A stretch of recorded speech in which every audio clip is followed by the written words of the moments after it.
Hello అండి. Thank you for coming. నాకు లైఫ్లో ఇదే ఫస్ట్ ఎక్స్పీరియన్స్ అనుకుంటా. ఆయన మా నాన్నగారు పుట్టినరోజున ఆయనతో లేకుండా ఇలా మీతో ఉన్నందుకు. So it's very very very special. So దానికి నేను I have to thank Anil garu and my producer partner Sahu గారికి to give me this superb experience. మళ్ళా లైఫ్ టైమ్ ఎక్స్పీరియన్స్ నాకు ఇది. So thank you so much. And ఇదే స్టైల్తో ఇంకొంచెం ఎనర్జీతో మేము సంక్రాంతికి వస్తున్నాము. సో మీ లవ్ అండ్ సపోర్ట్ ఇలాగే ఉండాలని కోరుకుంటూ thank you so much and wishing our mega star a very happy birthday. Thank you.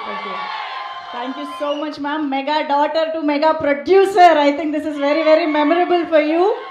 So hearty congratulations on that. Before Anil Ravipudi garu మాట్లాడే ముందు మాకు మీ ముగ్గురు ఈ సినిమా అనౌన్స్మెంట్ టైంలో మన లేడీ సూపర్ స్టార్ నయనతార గారితో చేసిన ఆ పోజ్ కావాలి.